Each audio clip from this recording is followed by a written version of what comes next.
완성부와 감동이 있습니다. 안녕하세요. TVU 다정다감입니다. 각종 기념일과 가족 행사가 많은 5월, 즐거운 시간들로 채워가고 계신가요? 다가오는 5월 21일은 둘이 하나 되는 날이라는 의미의 부부의 날입니다. 남편에게 그리고 아내에게 당신 요즘 어디 아픈 데는 없지? 괜찮지? 라고 이렇게 따뜻한 말 한마디 건네보시면 어떨까 싶습니다. 너무 본인 몸만 챙기면요. 살짝 얄미워 보일 수 있거든요. 박소희 리포터 어떻게 생각하세요? 그럼요. 부부는 일심동체라고 하잖아요. 서로 잘 이렇게 챙겨주셔야 됩니다. 저도요, 저 가까운 어느 미래에 제 짝꿍이 생긴다면은 이런 거 한번 물어보고 싶어요. 자기야, 50대 때 꿈이 뭐야? 60대 때 우리는 뭐 하고 살까? 이렇게 서로 꿈을 물어보면서 그 꿈을 키워나가는 그런 삶을 제가 꿈꾸고 있는데요. 그런 의미에서 오늘은 이 꿈, 그중에서도 미래의 나만의 시골집에 대한 꿈 가지고 계신 분들을 위해서 이 이야기를 담아왔습니다. 지금 바로 함께 하시죠. 안녕하세요. 대전에 살고 있는 남태흠이라고 합니다.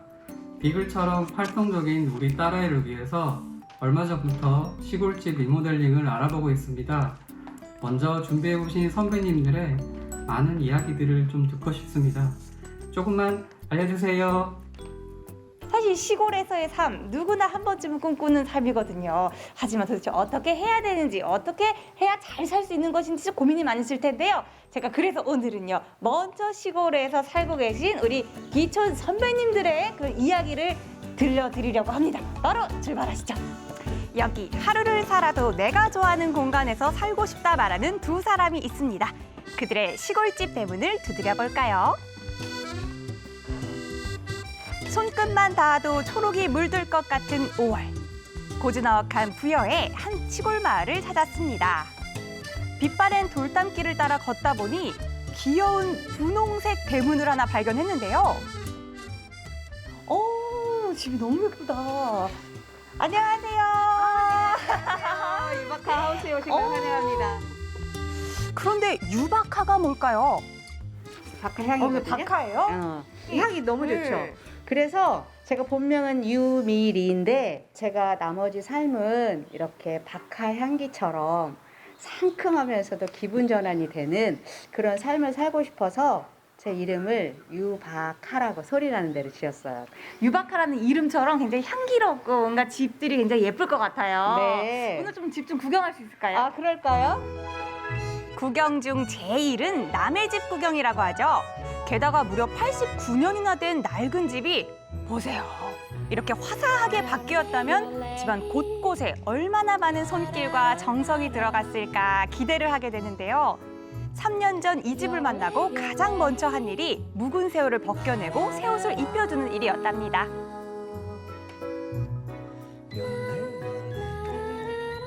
제가 사실 제일 좋아하는 색깔이 노란색이거든요. 그래요? 저도 어렸을 때. 정말요? 네. 제가 이 집에 딱 들어온 순간 이 어. 벽이 딱 보이는 거예요, 너무. 네. 직접 칠하신 거죠? 네, 직접 칠했어요. 그런데 원래는 연노랑을 칠하려고 했는데 노란색이 페인트가 너무 많이 들어간 거예요. 그래서 내가 원하는 색깔이 안 나와서 여기에 흰 점이라도 찍으면 조금 커버될 것 같다 싶어서 점을 찍었는데 나름 재미있는 벽이 됐네요. 어느 날 우연히 혼자 쓸쓸히 방치된 이 집을 발견하곤 그냥 지나칠 수 없었다는 유박하 씨. 그렇게 본격 귀촌을 준비했는데요. 계절이 두 바퀴 도는 동안 차곡차곡 돌담도 쌓고 마당에 꽃과 나무도 기르며 삶의 뿌리를 여기 다시 심었습니다. 여기 앉아서 보니까는 이제 정원들도 한눈에 딱 보이고 또 이 집만의 또 매력을 또 느낄 수가 있는 것 같아요, 선생님. 선생님께서는 어떻게 이렇게 이 집을 또 꾸미게 되신 거예요? 이 집은 매만지면 매만질수록 얼굴을 세수를 시켜놓으면 이렇게 바짝바짝 빛나는 것처럼 집이 하나하나 그 모습이 드러날 때마다 매력이 뿜어져 나왔어요. 유박하 하우스는 사실 내부가 굉장히 또 궁금하거든요. 아, 그래요? 네. 네. 안에를 좀 한번 보여주시죠. 아침마다 쓸고 닦고 세수시켜준다는 단정한 공간. 이런 분위기를 요새 말로 꾸안꾸라고 하죠. 꾸민 듯 꾸미지 않은 자연스러움의 향기로 배어납니다. 내부로 들어와도 굉장히 독특한 그런 선생님만의 품이 있어요. 아, 그래요? 네. 자, 여기도 보면은 옛날 문을 그대로 재활용한 거예요. 틀을 다시 짰고요. 그다음에 이 커튼도 좀 옷이 길어서 그 팔목을 잘라서 이렇게 커튼으로 만들었어요. 그녀는 손에 닿는 모든 것을 근사하게 만드는 재주가 있습니다. 부엌엔 이 집에 있던 낡은 찬장을 재활용한 가구가 보이는데요. 한 땀 한 땀 정성으로 만든 작품입니다. 벽 좀 한번 만져보실래요? 벽이요? 네. 벽지 느낌은 아닌 것 같은데 이게? 네, 바로 천이에요. 천이에요? 네, 천으로 도배를 다 했어요. 옛날 그 할머니 집에 갔을 때 그 옛날 꽃무 장꽃무늬 그런 느낌을 표현할 수 없을까 해서 찾으니까 바로 천이었어요. 네, 그래서 천을 바르게 됐어요. 세월이 가도 바래지 않는 옛 추억들. 공간에 쌓인 기억들을 소중히 여길 줄 아는 감성이 집안 곳곳에 묻어나는데요. 황토와 지푸라기가 그대로 남아있는 이 공간, 어딘지 짐작하시겠어요? 집은 아니었던 것 같은 네, 여기는 느낌이에요. 옛날 광헛간, 농기구라든가 멍석이라든가 이런 것들을 보관하는 헛간이었어요. 그래서 보물창고로 활용해서 쓰고 있죠. 이 집에서 유박하 씨가 가장 좋아하는 공간이자 작업실이라고 하는데요. 동화 작가인 유박하 씨는 종종 이 작은 공간에 숨어들어 책을 만든다고 합니다. 그런데 가만히 보니 우리가 흔히 볼 수 있는 그런 평범한 책이 아니더라고요. 광목에다가 그 이야기를 만들어서 그 사파까지 꾸며서 만든 동화책이에요. 이렇게 이쁘게 만드셨어요. 옛날 색도 너무 예쁘죠? 어휴, 바쁘실 텐데 또 이런 또 취미가 있으시네요. 예, 제가 동화책을 쓰는 이유는 아기가 태어나면 엄마가 젖을 물리잖아요. 근데 아기가 다 크면 엄마들은 그게 다 끝났다고 생각하는데 저는 상상력에 젖을 물려주고 싶어서 이런 동화책을 만듭니다. 상상력에 젖을 물리자. 발상도 참 독특하죠. 텃밭을 채소 놀이터라 이름 지어준 걸 보면 그녀의 상상력 알만합니다. 아침 저녁 채소와 함께 놀다 보면 하루가 그냥 뚝딱이라네요. 여기가 바로 제가 정말 애지중지 아침 저녁으로 왔다 갔다 하면서 가꾸고 있는 텃밭이에요. 그래서 제가 만들고 있는 음식을 더 빛내주는 모든 재료가 있는 곳입니다. 이 꽃들도 다 먹을 수 있는 꽃이에요. 어머, 이거 먹을 수 있어요? 네네. 한번 드셔보실래요? 꽃을 먹네. 달큰하죠? 약간 무슨 먹어본 맛인데? 무 맛도 나면서 달큰한 맛. 네, 무슨 맛 나요? 무슨? 무슨? 네. 맞아요. 우와. 놀며 쉬며 자유롭게 키워낸 채소들. 그리고 계절이 바뀔 때마다 잊지 않고 찾아오는 형형색색 꽃들과 허브. 그녀에게 이 모든 게 다 천연 식재료라고 하는데요. 사실 그녀는 몇 년 전까지 서울 큰 레스토랑에서 요리를 했습니다. 지금은 귀촌을 해서 일명 부여의 밥 디자이너로 활동하며 단순한 요리가 아닌 밥상 위의 예술을 펼쳐내고 있습니다. 예쁘죠? 그날의 분위기와 이야기까지 음식 안에 담아내는 것인데요. 유박하 씨의 손끝에서 탄생한 자연의 예술. 저도 잠시 만끽해봅니다. 숭덩숭덩 뜯어서 쫑쫑 묶어낸 허브 꽃다발을 한 잔에 차려 즐겨보는데요. 눈으로 보기만 해도 은은한 맛이 느껴지는 것 같더라고요.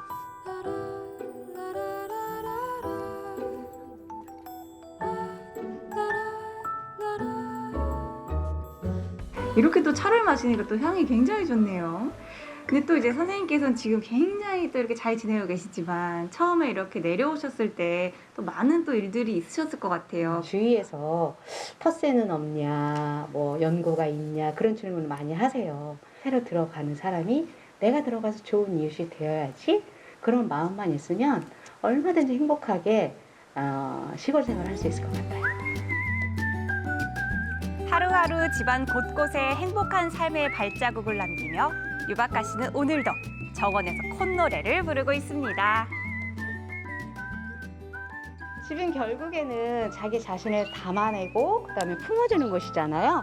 그래서 저는 이 유박하 하우스 역시 저 자신을 마음껏 표현하고 저를 이렇게 품어줄 수 있는 그런 공간으로 키우고 싶습니다. 한적한 부여의 땅 위에 나만의 천국을 만들어가고 있는 또 한 명의 귀촌 선배님을 만나러 갑니다. 고운 명주바람이 안내하는 길 따라 부여 교안면의 작은 마을에 도착했는데요. 네, 저 지금 마을 입구인데요. 어디로 가야 돼요? 걸어오시다 보면 하늘색 담장집 있어요. 그 안으로 들어오시면 돼요. 하늘색 담장이요? 알겠습니다. 하늘색 담장을 찾아야 된대요. 서울에서 김서방 찾기일 줄 알았는데 시골에서 하늘색 담장 찾기 이렇게나 쉬웠습니다. 바로 발견. 아까 말씀해 주신 하늘색 벽이 이거 같거든요? 이 집인 것 같은데. 계세요? 안녕하세요. 제가 하늘색 벽 보고 네. 좀 찾아왔거든요. 네, 맞아요. 아주 잘 오셨어요. 맞아요? 네, 맞아요. 잘 찾아왔네요. 네. 집이 보니까 선생님 네. 이렇게 딱 마당을 감싸고 있는 구조라서 네. 되게 이렇게 아늑해요. 제가 집을 선택할 때 그게 가장 중요한 선택의 그 포인트가 되었었어요. 그래서 이 집 하나하나 한 동마다 되게 독특한 특색이 있거든요. 제가 한번 소개해 드릴게요. 한번 보실까요? 색색이 고운 시골 지붕들 사이에 회색 꾀알을 얹은 디귿자 집. 주변 집과 위화감 없이 튀지 않는 것이 이 집을 꾸미는 첫 번째 원칙이었다고 하는데요. 내부로 들어가 보니 한옥의 석가래가 그대로 남아있는 아늑한 공간이 펼쳐집니다.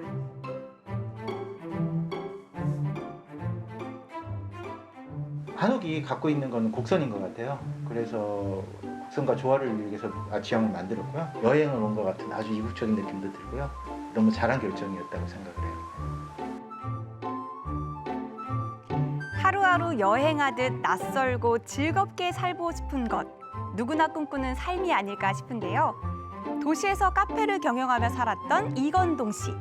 어느 순간 일상의 무게가 무거워 귀촌을 결심하고 낡은 집을 고치면서 그는 묘한 위로를 받았다고 합니다. 1년여의 시간 동안 천천히 만들어낸 세 개의 공간. 누군가는 다 헐고 새 집을 짓는 편이 낫지 않겠냐 했지만 그는 새 집보단 시간의 두께가 쌓인 따뜻한 집을 원했습니다.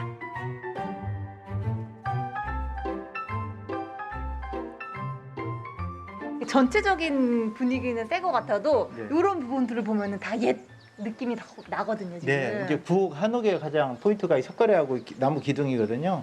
석가래의 느낌이 다 다르거든요. 그래서 저 같은 경우는 이 석가래를 이렇게 봤을 때 정말 인간적이었어요. 따뜻하고 그래서 한옥을 찾는 이유가 이런 천장의 석가래 느낌이 정말 중요하구나 이런 느낌을 받았거든요. 남들에게 보여질 때 멋들어진 그런 집이 아니라 내가 깃들어 살아갈 나를 품어줄 귀한 공간이 더 절실했다는 이건동 씨. 그래서 집을 손볼 때도 오래도록 편하게 머물 수 있는 것에 초점을 맞췄다고 합니다. 탁 트인 공간이 갖고 싶더라고요. 그래서 이 헛간을 이런 공간으로 개조를 했어요. 헛간이었어요. 네, 여기가? 여기가 소 키우고 돼지 키우는 헛간이었어요. 완전 다 쓰러져 가기 직전이었거든요. 근데 여기에 벽돌을 대고 해서 다시 재생을 시켰어요. 여름에 덥고 겨울엔 추운 시골집의 단점을 보완하기 위해 벽돌로 촘촘히 단열 공사를 마쳤습니다. 하루 이틀 뜬구름 여행이 아닌 앞으로 평생을 보낼 긴 여행이니 이 정도 정성은 들여야겠죠. 그렇게 자연에 새들어 사는 나만의 우주를 완성했습니다. 이렇게 또 자기만의 공간을 만들어서 이제 살아보신 선배님이시잖아요. 네. 어떻게 보면은 네. 앞으로 이렇게 이런 삶을 준비하시는 분들에게 어떤 말을 좀 해드릴 수 있을까요? 집이 갖고 있는 이야기들이 있어요. 누가 살았고 또 어떤 이야기들을 담고 있는지 그런 것들을 꼭 체크하시면 내가 그 집에서 좋은 생활을 했을 때 상당히 도움을 많이 받을 수 있을 것 같아요. 내 손으로 직접 집을 고친다는 것. 누구나 할 수 있는 일이지만 아무나 할 순 없는 일이죠. 나를 제대로 알아야 하고 또 내가 원하는 삶의 큰 그림을 그려내는 용기도 필요하다고 여기 두 사람이 말합니다. 여러분은 지금 어디에서 어떤 그림을 그리며 살고 계신가요? 네, 잘 봤습니다. 파란 바다뷰 그리고 호수 뷰도 좋지만 요즘은 이렇게 논뷰나 들뷰가 그렇게 또 인기라고 하더라고요. 한적한 여백이 묻어나는 시골집 풍경 아주 좋네요. 너무 예쁘죠. 네. 저도요 이날요 시골집의 매력에 그냥 퐁당 빠졌다가 나왔습니다. 아니 집을 이렇게 사는 것이 아니라 집을 기르는 것이다라는 말이 있다는 거 제가 처음 알았는데 처음엔 이게 무슨 말인가 했더니 이 두 분을 보니까요 오래된 옛집에 하루하루 자기 이야기를 쌓아가면서 그 집을 기르고 계시는 모습을 보니까 이 이야기가 확 이해가 가더라고요. 지금도요 먼 훗날일 수도 있고 가까운 미래일 수도 있지만 나만의 시골집을 꿈꾸는 분들이 계시다면요 오늘 영상 보시면서 지금부터라도 마음과 머리에 내 집을 한번 그려보시면 어떨까요? 이처럼 공간은 삶의 질을 좌우하는 중요한 요소인데요. 얼마 전 새로운 문화 공간이 세종에 생겼습니다. 새롭게 개관한 세종예술의 전당과 관련한 다양한 이야기 오늘 문화 RG에서 함께 나눠보도록 하겠습니다. 초대 손님 모셨습니다. 어서 오세요. 반갑습니다. 안녕하세요. 네, 직접 자기소개를 부탁드립니다. 네, 안녕하세요. 저는 세종시 문화재단 공연사업본부장 최대원입니다. 나성동에 있는 세종예술연당과 조치원에 있는 세종문화예술회관 두 개의 공연장을 담당하고 있습니다. 네, 먼저 본부장님 개관 2달여를 맡고 있는 세종예술의 전당 시민들이 많이 알고 계시고 또 반가워하시겠지만 먼저 세종예술의 전당의 전반적인 소개를 좀 부탁드립니다. 예, 세종예술연당은 지난 3월 30일 개관식을 갖고 본격적으로 운영을 시작했습니다. 2010년 기본 계획 수립을 시작으로 2019년에 착공해서 지난해 5월에 건립이 되었으니까 12년 만에 시민들에게 선보이게 되었다고 할 수 있는데요. 공연장 객석 규모, 공연장의 공식 명칭에 따른 이견 등 많은 어려움이 있었지만 정식 개관을 하게 되어 세종시뿐 아니라 전국 최고의 공연장으로 자리매김할 것으로 생각하고 있습니다. 네. 특히 올해는 세종시 출범 10주년을 맞이하는데요. 그동안 세종 시민들이 문화예술을 관람하기 위해 대전이나 서울을 방문하는 등 문화 향유에 대한 갈증이 많았습니다.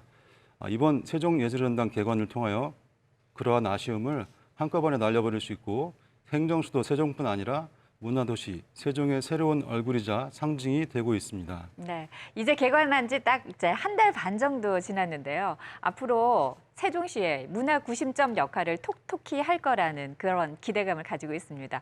무엇보다도 이 최고 수준의 공연을 위한 다양한 시설들이 잘 갖춰져 있다고 들었습니다.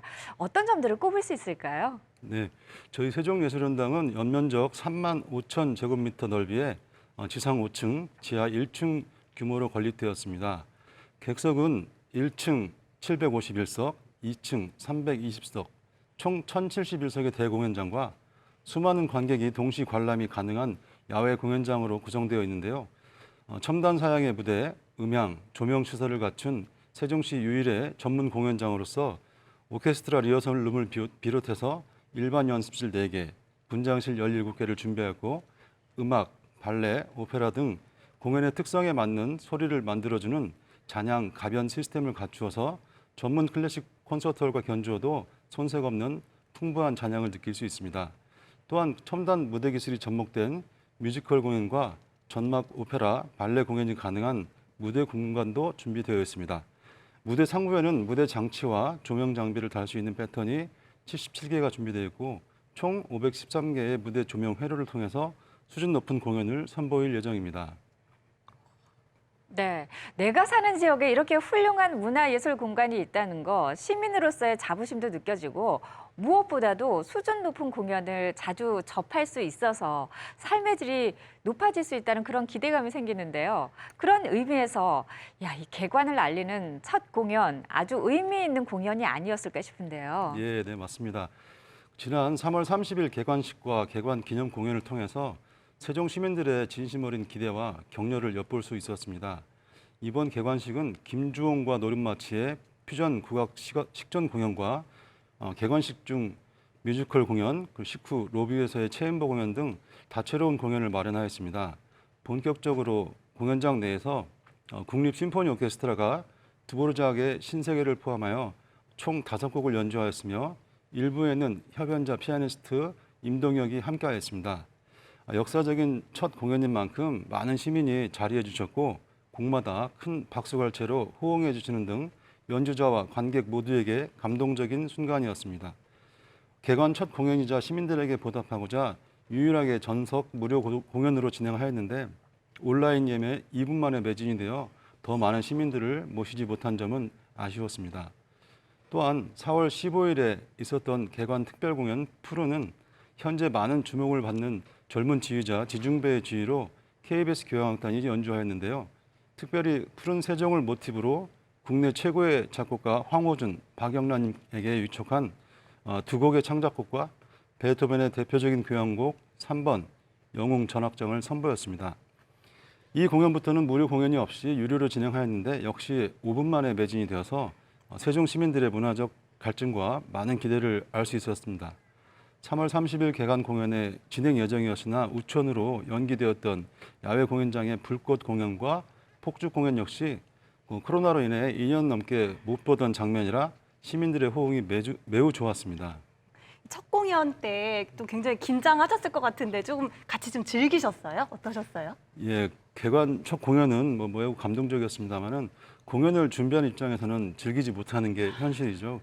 객석에서 즐기기보다는 맨 뒤에서 혹시나 발생할 수 있는 상황에 대한 대비나 공연 현황을 모니터링하는 것이 저희의 역할입니다. 네. 다만 공연이 끝나고 객석에서 나오는 관객의 표정이나 로비나 주차장으로 가는 관객들을 살피면서 만족해 하시는 것 같으면 그것이 가장 감동적이고 행복한 순간인데 개관 공연이 끝나고 나가는 관객들에게 선물로 들려드린 노란 튤립 한 송이와 함께 너무 많은 분의 얼굴이 행복해 보여서 정말 좋았습니다.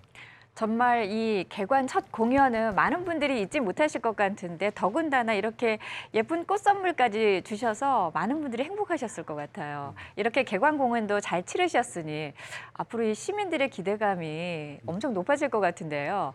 개관 첫 해인 올해 어떤 공연들로 채워나가실 계획이신가요? 네, 지금 이제 여러 국고 지원 사업 등이 선정이 돼서 조금씩 늘어가고 있긴 합니다만은 사전에 많은 준비를 통해서 올해 초 개관 이전에 총 40편, 61회의 기획공연 라인업을 발표했습니다. 특별히 세종시에는 음악 전용홀, 오페라, 뮤지컬 전문 공연장이 따로 있는 게 아니기 때문에 어느 한 장르나 연령대에 국한되지 않는 다양한 공연을 기획하고 제공하고자 준비를 하고 있습니다. 저는 세종예술원당의 운영 계획에 있어서 예술과 함께, 시민과 함께, 지역과 함께를 세 가지 핵심 과제로 제시하였습니다. 먼저 최고의 고품격 공연 예술을 기획하여 관객에게 제공하고 시민들을 위한 관객 친화 프로그램의 개발, 지역 예술인의 참여를 확대하여 지역 공연 예술을 활성화하고자 합니다. 이 세 가지 과제를 잘 이루었을 때 문화도시 세종시민뿐만 아니라 국민에게 감동을 주는 최고의 문화예술 공간이 되리라고 생각합니다. 고품격 공연 예술이라고 표현을 해주셨는데요. 구체적으로 어떤 작품들을 볼 수가 있을까요? 앞 광고 좀 해주시죠. 네. 네, 크게는 한국을 대표하는 국립예술단의 수준 높은 기획 공연들을 세종에서 볼 수 있는 국립단체 시리즈를 준비하여 오는 6월 24일에서 25일까지 공연 예정인 국립오페라단의 오페라 라트라비아타를 시작으로 소프라노 황수미, 테너 김재영 등이 협연하는 국립심포니 오케스트라의 천지창조, 국립발레단 호드각 인형, 그리고 국립합창단, 국립국악관현악단, 국립극단, 국립현대무용단, 국립정동극장 등 8편의 국립예술단체 공연을 준비하였고 세종이라는 도시와 어울리게 왕 시리즈를 만들어서 음악극 정조와 햄릿, 뮤지컬 세종 1446을 준비하였습니다. 특히 11월에는 프랑스의 세계적인 안무가 요한 브루조의 무용극 떨어지는 사람들이 준비되어 국립현대무용단의 힙합 트리플 빌과 함께 세계 주류의 무용을 보여줄 예정입니다. 클래식 시리즈로는 피라모닉스 대안 공연과 파리나무 십자가 소년 합창단, 스타이웨이 콩쿨 위너스 콘서트 등이 있습니다. 예정되어 있던 뉴욕 피라모닉이 안타깝게 공연 취소가 되어서 대체 공연은 아직 말씀드리긴 어렵지만 네. 그에 상응하는 대형 공연이 성사되었습니다. 자세한 상황은 세종예술원당 홈페이지를 참고해 주시면 감사하겠습니다. 저도 빨리 11월이 돼서 그 공연을 보고 싶다라는 생각이 드는데 근데 공연들이 보통 저녁 시간에 많이 있잖아요. 근데 세종 같은 경우에는 이 학생들, 어린이들, 젊은 층들이 많기 때문에 저 같은 이제 아이를 둔 부모들 입장에서는 아이들과 그리고 가족들이 볼 수 있는 낮에 볼 수 있는 공연들도 좀 많았으면 좋겠다. 그런 바람이 있어요. 예. 네, 저도 세종시에 와서 특히 느끼게 된 점입니다. 세종시의 특징 중 하나가 평균 연령이 37.8세인 국내에서 가장 젊은 도시이므로 역시 아이들이 굉장히 많이 있는 점이 특색이라고 생각합니다. 그런 면에서 아나운서께서 말씀하신 것과 같이 낮에도 온 가족, 아이들과 함께하는 공연이 필요하다는 생각입니다. 그런 차원에서 세종이라는 도시의 이름에 맞게 세종대왕의 백성과 함께 더불어 즐기자는 여민락 정신을 이어받아서 음악회 시리즈를 만들었는데요. 이번 5월 18일 피아니스트 김정원을 시작으로 뮤지컬 배우 차지연, 재즈 가수 말로와 함께하는 여민락 콘서트를 올해 7번에 걸쳐 진행하는 것으로 기획하였습니다. 이 공연들은 평일 11시에 진행이 되므로 공연 관람하시고 가족끼리 즐거운 점심을 하실 수도 있을 것 같습니다. 특별히 이 공연들은 세종시 메세나협회에서 지원을 하여 진행하는 공연으로 전석 1만 원의 저렴한 공연료로 관람하실 수 있습니다. 이야, 가격이 10,000원밖에 되지 않는다니까.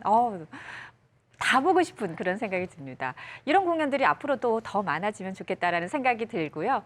이 지역 공연장의 큰 역할 중에 하나가 또 지역에서 활동하는 문화예술인들에게 창작 동력을 제공하기도 하고 또 지역에 좋은 콘텐츠를 발굴하는 일이 아닐까 싶은데요. 이런 계획도 있으신가요? 네, 세종문화예술전당은 지역 예술인과도 함께하는 무대도 준비하고 있습니다. 세종예술전당과 함께할 성장해 나갈 지역 기반 예술단체의 우수 작품을 페스티벌 형태로 선보일 예정인데요. 스테이진 세종이라는 이름으로 현재 공모와 선정을 마쳐서 총 5개의 다양한 장르의 공연이 준비되고 있습니다. 극장과 여러 협업을 통해서 오는 7월 말에 관객들을 만날 예정입니다. 앞으로도 단순히 지역예술단체의 공연 지원이 아니라 적극적으로 공연장과의 협업을 통하여 같이 성장하는 그런 프로그램으로 진행하고자 합니다. 또한 세종문화예술회관에서는 3개의 공연장 상주단체를 선정하여 지속적으로 지역예술단체와의 공동사업을 추진하고 있고요. 특별히 별도로 세종시를 소재로 한 창제자 공연을 준비하고 있습니다. 네, 저희도 기대하도록 하겠습니다. 자, 그럼 본부장님 마지막으로 시청자 여러분께 세종예술의 전당에서 문화향유 많이 하시라고 초대 말씀 해주시면 좋겠네요. 네네. 저희는 데뷔 초태에 전국 최고의 공연장이 되고 싶은 생각을 가지고 있습니다. 또한 세종시 문화재단의 비전인 푸른 세종 2030에 맞추어 예술로 젊은 도시, 문화도시 세종을 만들어 가는데 일익을 담당하고자 합니다.